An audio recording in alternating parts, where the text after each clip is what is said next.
যেটা আপনারাও জানেন যে সাধুকে প্রণাম করতে হয়, যদি করো তুমি পূর্ণ কাম হবে। সাধুকে যদি অপমান করেছ, পূর্ব আগের আর বর্তমানের সকল সুকৃতি তোমার ক্ষয় হয়ে যাবে, এক জাহান্নামে গিয়ে উপস্থিত হবে। কারণ এ পৃথিবীতে সাধুর উপরে কোনো দেবতাও নাই। এই জন্য ভারতীয় রাষ্ট্রপ্রধান, যিনি রাষ্ট্রপতি, যিনি প্রধানমন্ত্রী, যিনি রাজ্যের মুখ্যমন্ত্রী, যে কেউ সাধু দেখলেই তাকে মাথা নিচু করে প্রণাম করতে হয়। কেন করে? সাধুর ওপরে কেউ নেই।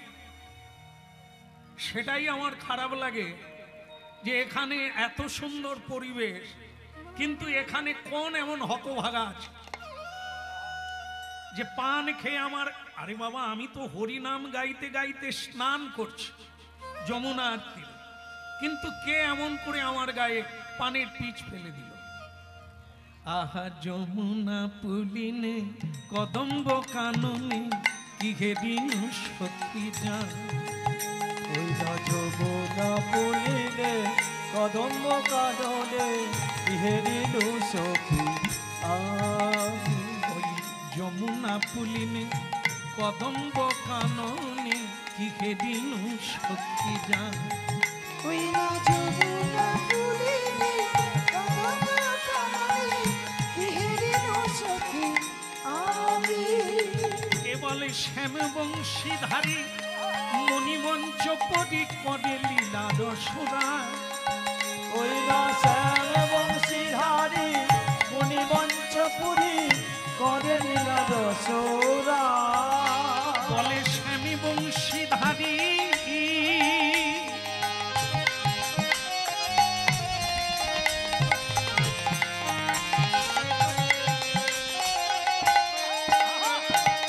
শ্যামী বংশীধারী মণিমঞ্চ পরি করে লীলা রসুরা। ওই শ্যাম বংশীধারী মণিমঞ্চপুরী করে লীলা রসুরা। বলে এই এখনই দেখে এলাম, বলে এখনে দেখে এলাম। ওই কালিন্দী কালিন্দী যমুনার জলে এই এখনই দেখে এলাম। ওই কালিন্দী যমুনার জলে এই এখনে দেখে এলাম। কালিন্দী যমুনার জলে এই এখনে দেখে এলাম। এই এখনে দেখে এলাম।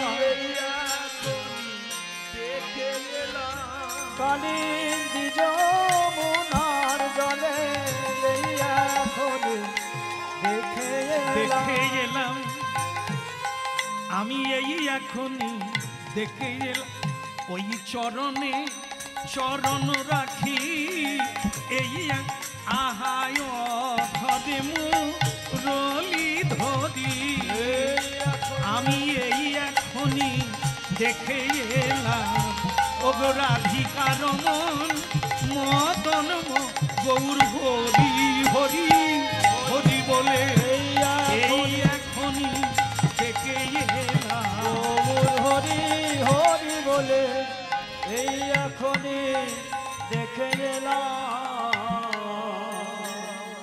বলো বৃন্দাবন বিহারী লাল কি। আপনাদের কাছে আমার একটা অনুরোধ থাকলো, আমি জানি না এই জায়গায় আমি প্রথম এসেছি, এই জায়গার পরিস্থিতি আমার জানা নেই, কিন্তু জায়গাটা তো যেখানে হরিনাম হয় সেটা কোন জায়গা? বৃন্দাবন। তা বৃন্দাবন মানে কৃষ্ণ, বৃন্দাবন মানে রাধারানী। যে বৃন্দাবনে কোনোদিন প্রলয় হয় না, যে বৃন্দাবন কোনোদিন নস্বাদ হয় না, সেই অবিনশ্বর বৃন্দাবন, যেখানে যোগী ঋষি মুনি দেবতাগণ যেখানে প্রণাম করে, সেই জায়গায় এমন কোন দুর্ভাগা সন্তান জন্ম নিয়েছে আমি জানি না তার মা বাবা কি সাধনা করেছে। সাধুর গায়ে পান খেয়ে পানের এ মানা যায় না। সাধুকে উপদেশ মানল। এ পৃথিবীতে প্রণাম সবাইকে করতে হবে, গুরুজন যারা, কিন্তু গুরুজনের মধ্যে গুরু কে? সাধু গুরু বৈষ্ণব। কারণ আমরা বাবা সেজেছি, আস্তে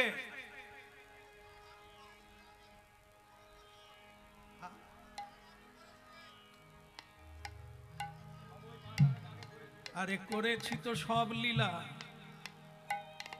এদিকে ভক্ত বলছে না হোক, নূতন লীলা কথা পাবো, আমি করব নাকি? ভগবান 5000 বছর আগে লীলা করেছেন, সবই তো পুরনো। কি হবে না চেঞ্জ করব? চলতে থাক নাকি? আচ্ছা বাবা, আপনিও শুনতে থাকেন, আবার কোথাও যাবেন, আপনাকে নতুন করে শোনাবো। বলো রাধা রমন কি, বৃন্দাবন বিহারী লাল কি। পান যত চিবাবে তত স্বাদ বাড়বে। যদিও আপনি শুনে থাকেন, তাহলেও আবার শুনুন, চিবানো কথা আরো ভালো লাগবে, শুনতে থাকুন। প্রেম সে বলো রাধে রাধে। এই জন্য বলি সবাইকে প্রণাম করবে, কিন্তু সবাই হচ্ছে আগড়া, মানে চিটে ধান। যেমন দেখবেন চৌবাচ্চায় ধান ভিজালে কি হয়, যেগুলো ধান সেগুলো ডুবে যায়, বাকিগুলো ধানগুলো ডুবে যায়, তাই না? আর চিটে যেগুলো সেগুলো কি হয়, ভেসে যায়। হ্যাঁ, এটাই আমি বুঝলাম এখানে এসে। দু একটা চিটে আছে যে ডুবলো না, সেই আমার গায়ে, তারা বোঝে না। আর এখানে আমরা যারা আছি, আমরা যে ধান তা না। আমি কিন্তু বোঝানোর চেষ্টা করছি, আমরাও ধান না, চিটে। প্রমাণ দেখুন। প্রমাণটা কি? ঝগড়া সব বাড়িতে হয় না, এখানে কারো বাড়িতে হয়নি, ভাগ্য ভালো হয়নি। হয় তাহলে তো চলছে গাড়ি। তাহলে ঝগড়া যদি হয়, দেখবেন কখনো শাশুড়ি তার বৌমার সঙ্গে ঝগড়া করতে করতে বলে, বৌমা আমাকে তুমি একথা বলতে পারলে, তোমাকে আমি অভিশাপ দিলাম, তোমার জিভ খসে যাবে। সাবধান, জিভ খসে যাবে। শাশুড়ি অভিশাপ দিল, আমার পাড়ায় হচ্ছে, আমি শুনে রাখলাম আর লিখে রাখলাম, আজকে কত তারিখ, কবে জিভ খসে আমি দেখ। বৌমাও ছেড়ে কথা বলল না। বৌমা বলল, মা তুমি কাকে কি বলছো? তুমি জানো আমি রেশন ডিলারের মেয়ে, আমি তোমায় ছেড়ে দেব, তোমার পা খসে যাবে। ভক্তমণ্ডলী মায়েরা, আমি এটা ধরিয়ে দিলাম, আপনারা আপনাদের জায়গায় মিলিয়ে নেবে। এই অভিশাপ ফলে না, না বৌমার জিভ খসে আর না শাশুড়ির পা খসে। কেন? চিটে ধান, ভেতরে কিচ্ছু নাই। যে জীবনে সত্য বলে নাই, যে জীবনে ভগবানের চরণে নিজেকে আত্মসমর্পণ করে নাই, সে কাউকে কিছু না দিতে পারবে, কারো কিছু না কেড়ে নিতে পারবে। একমাত্র সাধুরা অভিশাপ দিতে পারে, আবার আশীর্বাদ দিতে পারে। যারা জীবনে ভালো কাজ করে নাই, শুধু বাক্যের দ্বারা লোককে কাঁদিয়েছে, বাক্যের দ্বারা লোকের হৃদয়ে যন্ত্রণা দিয়েছে, চুরি করেছে, মিথ্যা বলেছে, বাকপাড়ি করেছে, লোক ঠকিয়েছে, এ লোকরা হাজার অভিশাপ দিলেও ফলবে না, ফলবে না। এই জন্য ভক্তমণ্ডলী মায়েরা, এই সময় যেমন আপনারা বাক সংযম করে আছেন, হরিনাম শুনছেন, এ হরিনাম সাধারণ জিনিস না, দিব্য জগতের বাণী, অনাদিকাল থেকে আছে আর থাকবে। এ হচ্ছে ব্রহ্ম সত্য। এই ব্রহ্ম নাম আপনি যত ভজন করবেন, তত শক্তিধর হবে। আপনার বাক্য সিদ্ধ হয়ে যাবে, যাকে যা বলবেন তাই হয়ে যাবে। এই জন্য হরিনাম শুনুন, মন দিয়ে শুনুন, সারা জীবন ব্যাপী শুনুন, আপনার জীবনের পরিবর্তন ঘটে যাবে। মহাপ্রভু এই জন্য হরিনাম এনেছেন। হরি নামটা আদিকাল থেকে, একে বদল করা যাবে না, নূতন করা যাবে না। কৃষ্ণ লীলা, এই কথাগুলির জন্ম জন্ম শুনলেও নূতন লাগবে, পুরনো হবে না। আর যত শুনবেন আপনার হৃদয় পরিমার্জিত হবে। তাহলে কি শুনলেন? চিটে ধান আর পূর্ণ ধান। যদি আপনি প্রণাম করে হরিবাসরে বসবেন, এখানে এলে এখানকার নিয়ম যেখানে যেমন, বিয়ে বাড়িতে গিয়ে প্রণাম করতে হবে না। হ্যাঁ, বিয়ে বাড়িতে গিয়ে আপনি সেলাম পাবেন, আসুন স্বাগতম ভৌ মহাভাগা, টেবিলে গিয়ে বসে পড়ুন আর খেয়ে নেন পেট ভরে। কিন্তু এই জায়গায় তা না। এই জায়গায় মিনিস্টার এলেও নমস্কার করতে হবে, আর মন্ত্রী দেবতা এলেও তাকে হাঁটু গেড়ে প্রণাম করতে হবে। এই সেই জায়গা, প্রণাম করে বসে যান, আপনি খালি হাতে যাবেন না। ভগবানের কৃপা হাতে নিয়ে বাড়ি ফিরবেন, জীবনটা ধন্যাতি ধন্য হয়ে যাবে। আর যদি অহংকার মাথায় নিয়ে বসেন, তাহলে খাড়ি ভাঁড় নিয়ে ঘরে যাবেন। এখানে যারা কমিটি বৃন্দ, তারা ভক্তপ্রবণ, খুবই শুভানুদ্দায়ী। হ্যাঁ, তাদের এই সৎ চিন্তার ফসল হচ্ছে এই হরিবাসর। নানা জায়গায় ভিক্ষা করে এই হরিবাসর করছে। ওদের পাওনা পাওয়া হয়ে গেছে, ওরা চালু করে দিয়েছে, পাওয়া হয়ে গেছে। কিন্তু যারা শুনতে এসেছে, তারা যদি শুনে কিছু পাবে, না হলে সব কিছু যাবে। এই জন্য প্রণাম করে বসে যান, আবার বাড়ি যাওয়ার সময় একটা প্রণাম করে নেন, বাস আপনার কাজ হয়ে যাবে। যেটুকু দেওয়ার মহাপ্রভু দিয়ে দেবেন, আর আপনি সমঝে নেবেন। কেমন? এখানে বোঝানো হবে, আপনাদের কাজ হলো বুঝে নিতে হবে, তবে পাবেন। তাই ভক্তমণ্ডলী মায়েরা, যেটা শুনছেন সেটা শুনুন। এ সংসারে কেউ বাক সিদ্ধ হতে পারে না। কেন? এই যে চম্পা দিদি, বসো, চুপ করে বসো, একে নাবি নিয়ে বসো। হ্যাঁ, তো ভক্তমণ্ডলী মায়েরা, এই 3 ঘন্টা আপনারা কোনো কথা বলছেন না, তার মানে বাক সংযম করছে। 3 ঘন্টা ব্রহ্মকে হৃদয়ে ধারণ করছে, চিন্তাটা ঈশ্বরে চলে গেল, কানটা কথা শুনছে, আর হৃদয়টা ধ্যানস্থ হয়ে বসে আছে। তার মানে ঈশ্বরের কৃপালেশ পাওয়ার একটা সুযোগ। ঠিক এই রকম প্রতিদিন বাড়িতে 5 মিনিট পারেন, 5 মিনিট বসুন, দেখবেন আপনি কি প্রাপ্তি হয়ে যান। হ্যাঁ, এই জন্য গালব ঋষি বলছেন, আমি এই জায়গায় এসে অভিভূত হলাম যে আমার মতো সাধুকে নমস্কার করলো না, আমার গায়ে থুতু দিল। এ পৃথিবীতে যে যতই যা করো, না দিয়ে বৈষ্ণব সেবা নিস্তার পেয়েছে কেবা। যে গ্রামে, যে দেশে বৈষ্ণব নিন্দা হয়, ওই দেশ ছারখারে যাবে। রাজার দোষে রাজ্য নষ্ট, প্রজা কষ্ট পায়। গিন্নির দোষে গৃহ নষ্ট, লক্ষ্মী ছেড়ে যায়। ঘরের রাজা, বাড়ির রাজা হলো কর্তা, গিন্নি। এই আচরণ যদি তারা না মানে, ভগবানের বাণী যদি তারা না মানে, তাহলে ওই সংসারে যে অলক্ষ্মী প্রবেশ করবে, এতে কোনো সন্দেহ না।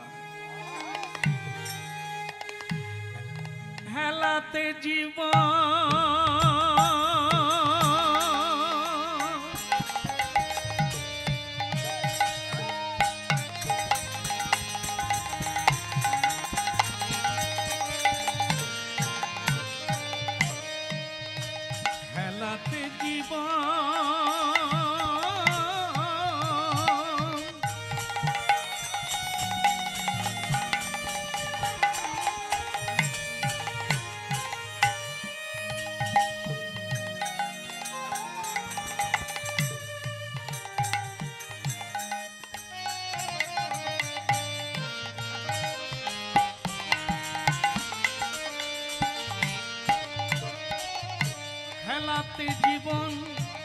চাপিও নায়া যুগল কিশোর চরণ ভজে হেলাতে জীবন চাপিও নায়ার যুগল কিশোর চরণ ভজ।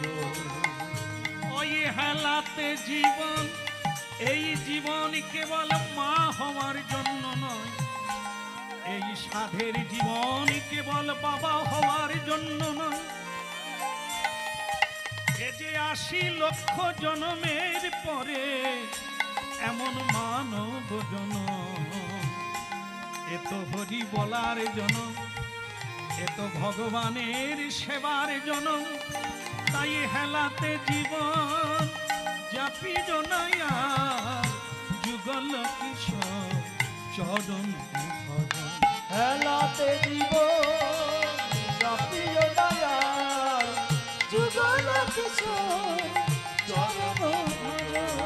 ওই হেলাতে জীবন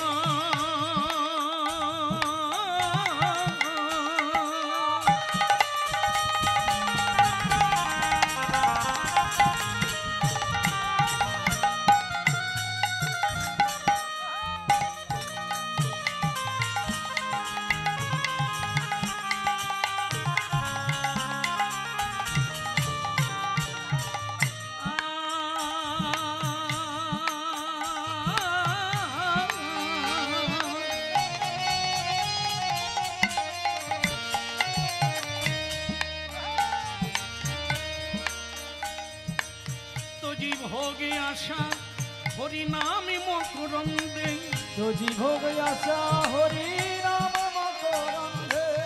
তোজি ভোগে আশা হরি নামে মকরন্দে, তোজি ভোগ আশা হরি নাম মকরন্দে। রে পিপাসু মন মধুপে মজ, ওরে পিপাসু মন মধুপে মজ। হেলাতে জীবন জাপির নায়া যুগল কিশোর চরণ ভজ।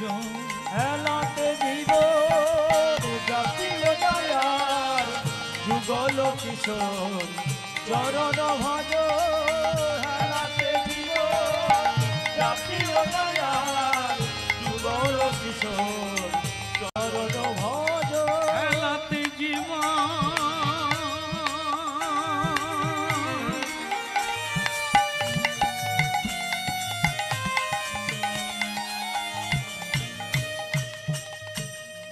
ভক্তমণ্ডলী মায়েরা, বৃন্দাবনের মাটিতে এমন একটা ঘটনা ঘটে গেল, কাউকে দেখা গেল না, কে থুতু দিল গায়ে।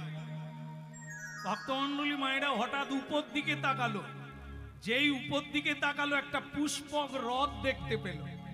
পুষ্পক রথে যিনি আছেন তিনি ভগবানের এক প্রিয় ভক্ত, ২৪ ঘন্টা হরিনাম করে। ভগবান তাকে ওই রথটা দান করেছে। যেমন দেবর্ষি নারদকে দিব্য বীণা দান করেছে, যে বীণার তার কোনোদিন ছেড়ে না। যাকে উপহার দিয়েছেন তার বৃদ্ধত্ব কোনোদিন আসবে না। হরিনাম এমন এক জিনিস, সে কোনোদিন বৃদ্ধ হবে না। এই হলো হরিনামের মহিমা।